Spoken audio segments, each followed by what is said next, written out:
പതിറ്റാണ്ടുകളുടെ രക്തച്ചൊരിച്ചിലിന് ശേഷം മാവോയിസ്റ്റുകൾക്കെതിരായ യുദ്ധത്തിൽ ഇന്ത്യ വിജയിക്കുകയാണോ? കഴിഞ്ഞയാഴ്ച ഇന്ത്യയുടെ മധ്യ സംസ്ഥാനങ്ങളിലൊന്നായ ഛത്തീസ്ഗഡിൽ നടന്ന ഒരു സുപ്രധാന ഓപ്പറേഷനിൽ രാജ്യത്തെ ഏറ്റവും കൂടുതൽ തിരയുന്ന മാവോയിസ്റ്റ് ബസവരാജു എന്നറിയപ്പെടുന്ന നമ്പാല കേശവറാവു മറ്റ് 26 പേരും കൊല്ലപ്പെട്ടു. ആഭ്യന്തരമന്ത്രി അമിത്ഷാ ഇതിനെ 3 പതിറ്റാണ്ടിനിടയിലെ നീക്കത്തിലെ ഏറ്റവും നിർണായകമായ ആക്രമണമെന്ന് വിശേഷിപ്പിച്ചു. ഏറ്റുമുട്ടലിൽ ഒരു പോലീസ് ഉദ്യോഗസ്ഥനും മരിച്ചു. ബസവരാജുവിൻ്റെ മരണം ഒരു തന്ത്രപരമായ വിജയത്തെക്കാൾ കൂടുതലാണ്. 1980-കൾക്ക് ശേഷം മാവോയിസ്റ്റ് സംഘം തങ്ങളുടെ ശക്തമായ കേന്ദ്രം നിർമ്മിച്ച ബസ്തറിലെ മാവോയിസ്റ്റുകളുടെ അവസാന പ്രതിരോധ നിരയിൽ ഒരു നഷ്ടം തന്നെയാണിത്. പശ്ചിമ ബംഗാളിലെ നക്സൽബാരി ഗ്രാമത്തിൽ 1967 നടന്ന പ്രക്ഷോഭത്തിന് ശേഷം നക്സലൈറ്റുകളെന്നും അറിയപ്പെടുന്ന മാവോയിസ്റ്റുകൾ പതിറ്റാണ്ടുകളായി മധ്യ കിഴക്കൻ ഇന്ത്യയിലുടനീളം ഒരു ചുവപ്പ് ഇടനാഴി രൂപപ്പെടുത്തുന്നതിനായി ഒന്നിച്ചു.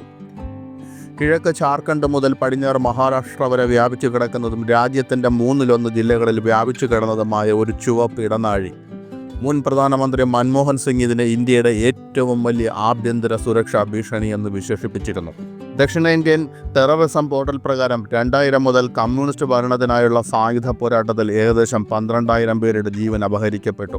പതിറ്റാണ്ടുകളായി നിലനിൽക്കുന്ന ഭരണകൂട അവഗണനയും ഭൂമി കയ്യേറ്റവും ചൂണ്ടിക്കാട്ടി തദ്ദേശീയ ഗോത്രങ്ങളുടെയും ഗ്രാമീണ ദരിദ്രരുടെയും അവകാശങ്ങൾക്ക് വേണ്ടിയാണ് തങ്ങൾ പോരാടുന്നതെന്ന് വിമതർ അവകാശപ്പെടുന്നുണ്ട്. ഇടതുപക്ഷ തീവ്രവാദം എന്നറിയപ്പെടുന്ന മാവോയിസ്റ്റ് പ്രസ്ഥാനം 2004 പ്രധാന മാർക്സിസ്റ്റ് ലെനിനിസ്റ്റ് ഗ്രൂപ്പുകൾ CPI മാവോയിസ്റ്റ് ലയിച്ചതോടെയാണ് ഔപചാരികമായി രൂപം പ്രാപിച്ചത്. 1946 കിഴക്കൻ സംസ്ഥാനമായ തെലങ്കാനയിൽ നടന്ന കർഷക പ്രക്ഷോഭത്തിലാണ് ഈ പാർട്ടിയുടെ പ്രത്യയശാസ്ത്ര വേരുകൾ രൂപപ്പെട്ടത്.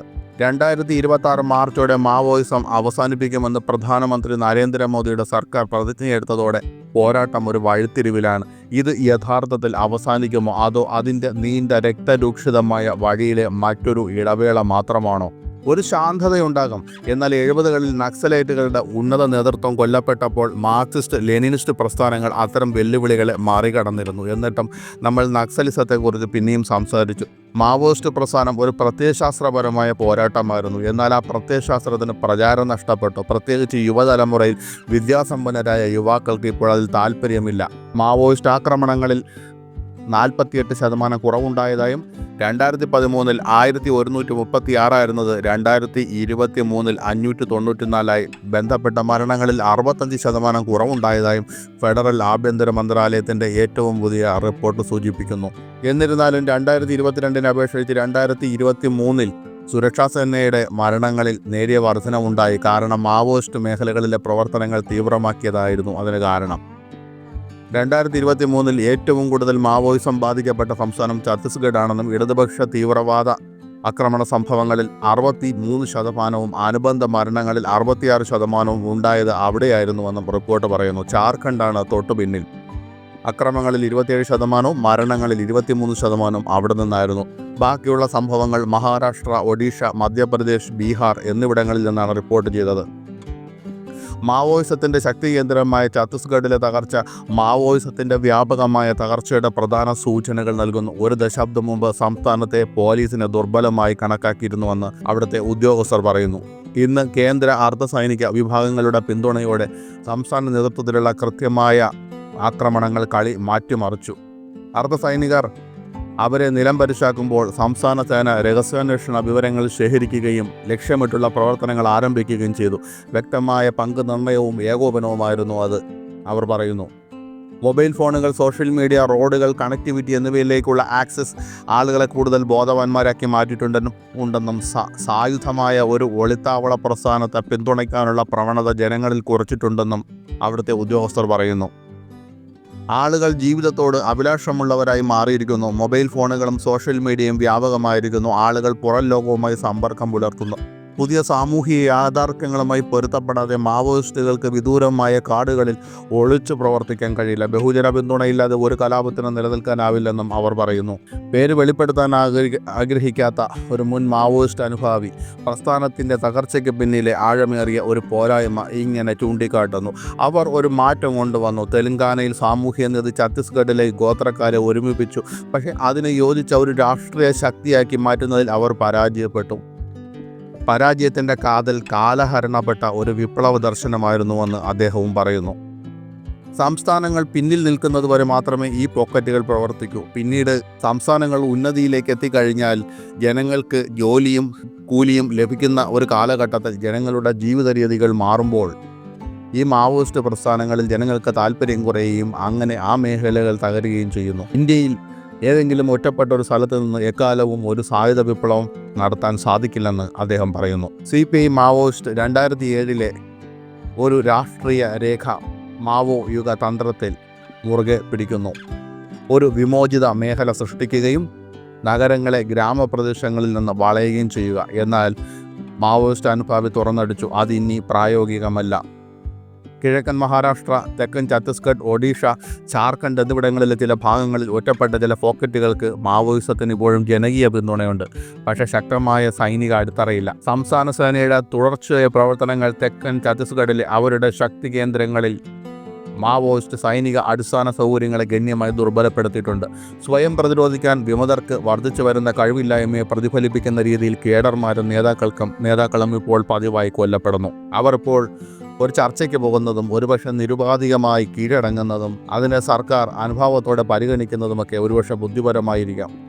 ഒരു ലക്ഷ്യവുമില്ലാതെ സ്വന്തം കേഡർമാരെ അനാവശ്യമായി ബലിയർപ്പിക്കുന്നതിന് പകരം സർക്കാരിനെ സമീപിക്കേണ്ട സമയമാണ്. ആന്ധ്രാപ്രദേശിലും തെലങ്കാനയിലും മുഖ്യധാര രാഷ്ട്രീയ പാർട്ടികളിൽ നിന്ന് മാവോയിസ്റ്റുകൾക്ക് പിന്തുണ ലഭിക്കുന്നു. തെലങ്കാനയിൽ ഭരണകക്ഷിയായ കോൺഗ്രസും പ്രധാന പ്രതിപക്ഷമായ ഭാരത് രാഷ്ട്ര സമിതിയും വെടിനിർത്താനുള്ള ആഹ്വാനങ്ങളെ പിന്തുണച്ചിട്ടുണ്ട്. കൂടാതെ 10 ചെറിയ ഇടതുപക്ഷ പാർട്ടികളും അതിനെ പിന്തുണയ്ക്കുന്നു. ഗ്രൂപ്പിൻ്റെ ശേഷിക്കുന്ന നേതാക്കളെയും കേഡർമാരെയും സംരക്ഷിക്കുക എന്ന ലക്ഷ്യത്തോടെയാണ് ഈ ശ്രമം. ജാതി അടിച്ചമർത്തലിനെതിരായ മുൻകാല പോരാട്ടങ്ങളിൽ വേരൂന്നിയ മാവോയിസ്റ്റ് പ്രസ്ഥാനം ഇപ്പോഴും ഈ സംസ്ഥാനങ്ങളുടെ ചില ഭാഗങ്ങളിൽ സാമൂഹികമായ നിയമസാധുത പുലർത്തുന്നു. സിവിൽ സൊസൈറ്റി പ്രവർത്തകരും വെടിനിർത്തലിനുള്ള നീക്കത്തിൽ പങ്കുചേരുന്നു. മാവോയിസ്റ്റ് ബാധിത സംസ്ഥാനങ്ങൾ ധാതുക്കളാൽ സമ്പന്നമായതിനാൽ അവ ശക്തമായ വിഭവ പോരാട്ടങ്ങളുടെ കേന്ദ്രമായി മാറുന്നു. ഉദാഹരണത്തിന് ഛത്തീസ്ഗഡ് ഇന്ത്യയിലെ ഏക ടിൻ കോൺസെൻട്രേറ്റുകളും മോൾഡിംഗ് മണലും ഉൽപ്പാദിപ്പിക്കുന്ന സംസ്ഥാനമാണ്. കൂടാതെ കൽക്കരി, ഡോളമൈറ്റ്, ബോക്സൈറ്റ് തുടങ്ങിയ ഉന്നത നിലവാരമുള്ള ഇരുമ്പയിര് എന്നിവയുടെ ഒരു പ്രധാന ഉറവിടവുമാണ് എന്ന് ഖനി മന്ത്രാലയം പറയുന്നു. രാജ്യത്തെ ടിൻ നിക്ഷേപത്തിൻ്റെ 36%, ഇരുമ്പയിരിൻ്റെ 20%, കൽക്കരിയുടെ 18%, ഡോളമൈറ്റിൻ്റെ 11%, വജ്രം, മാർബിൾ എന്നിവയുടെ 4% ഇവിടെയാണ്. എന്നിരുന്നാലും ശക്തമായ താല്പര്യങ്ങളുണ്ടായിട്ടും ആഗോള ദേശീയ ഖനന കമ്പനികൾ ഈ വിഭവങ്ങൾ ആക്സസ് ചെയ്യാൻ വളരെ കാലമായി പാടുപെടുകയാണ്. മാവോയിസം കാരണം ജൽ ജംഗൽ ജമീൻ, വെള്ളം വനം ഭൂമി എന്ന മുദ്രാവാക്യത്തിൽ കെട്ടിപ്പടുത്ത മാവോയിസ്റ്റ് പ്രസ്ഥാനം വനങ്ങൾ കോർപ്പറേഷനുകളല്ല ഗോത്രവർഗ്ഗക്കാരുടേതാണെന്ന് വാദിച്ചതിനാൽ ബഹുരാഷ്ട്ര കമ്പനികൾക്ക് അവിടെ പ്രവേശിക്കാൻ കഴിഞ്ഞിരുന്നില്ല. എന്നാൽ മാവോയിസ്റ്റുകൾ ഇപ്പോൾ ദുർബലമായതിനാൽ മെയ് മാസത്തിൽ വിജയകരമായ ലേലങ്ങൾക്ക് ശേഷം കുറഞ്ഞത് 4 ഛത്തീസ്ഗഡ് ഖനികളെങ്കിലും ലേലത്തിൽ പോയതായി ഔദ്യോഗിക അറിയിപ്പിൽ പറയുന്നു. മാവോയിസ്റ്റ് നേതാക്കളുടെ മരണത്തോടെ പ്രതിരോധം മരിക്കില്ലെന്ന് ചിലർ വിശ്വസിക്കുന്നുണ്ട്. നേതാക്കൾ വീണുപോയേക്കാം, പക്ഷേ ആശയം നിലനിൽക്കും. അനീതി നിലനിൽക്കുന്നിടത്തോളം പ്രസ്ഥാനങ്ങൾ ഉണ്ടാകും. നമുക്കവരെ ഇനി മാവോയിസം എന്ന് വിളിക്കാൻ കഴിയില്ല, പക്ഷേ അവർ ഇവിടെ ഉണ്ടാകും എന്ന് ചിലർ പറയുന്നു. എന്തൊക്കെയായാലും രക്തരൂക്ഷിതമായ പോരാട്ടങ്ങളും ഒരു രാജ്യത്തിനെതിരെയുള്ള സായുധമായ പോരാട്ടങ്ങളും നിലനിൽക്കുന്നതല്ല. പ്രത്യേകിച്ച് ഇന്ത്യ ഒരു ജനാധിപത്യ രാജ്യമാണ്. ഈ രാജ്യത്തിൽ തെരഞ്ഞെടുപ്പ് പ്രക്രിയയിലൂടെ രാഷ്ട്രീയ പ്രവർത്തകർക്കും രാഷ്ട്രീയ സംഘടനകൾക്കും അധികാരത്തിൽ വരാനും തങ്ങളുടെ ആശയങ്ങളെ പ്രായോഗികവൽക്കരിക്കാനും സാധിക്കാം. അതിനു പകരം തോക്കെടുത്ത് പോരാടുമ്പോൾ ആ തോക്കുകൊണ്ട് തന്നെ അവർ വീണുപോയേക്കാം എന്ന ഓർമ്മയാണ് അവർ വെച്ച് പുലർത്തേണ്ടത്. ഏത് ആശയധാരയിൽ കെട്ടിപ്പടുത്തതായാലും ഒരു തീവ്രവാദ പ്രസ്ഥാനങ്ങളും സായുധ സംഘടനകളും ഇവിടെ നിലനിൽക്കുന്നതല്ല എന്ന സത്യമാണ് അവർ മനസ്സിലാക്കേണ്ടത്. പ്രത്യേകിച്ച് ലോകത്തിലെ 4ാം സൈനിക ശക്തിയായ ഒരു വലിയ രാജ്യത്തിൻ്റെ സൈന്യത്തോട് പോരാടി ജയിക്കാൻ തങ്ങൾക്കാവില്ല എന്ന് മനസ്സിലാക്കിക്കൊണ്ട് ജനാധിപത്യത്തിൻ്റെ വഴിയെ സഞ്ചരിക്കുക. മറ്റു ചില ജനാധിപത്യ പാർട്ടികൾ കെട്ടുപോയതുപോലെ പോയില്ല എന്ന ഉറപ്പോടുകൂടി ജനങ്ങൾക്ക് വേണ്ടി പ്രവർത്തിക്കുക എന്ന് മാത്രമേ ഈ മാവോയിസ്റ്റുകൾക്ക് ഇനിയുള്ള കാലത്ത് പ്രവർത്തിക്കാൻ സാധിക്കൂ. അല്ലാതെ ആയുധമേന്തിയുള്ള പോരാട്ടങ്ങളും നിരപരാധികളെ കൊന്നൊടുക്കലും അല്ല മാർഗം.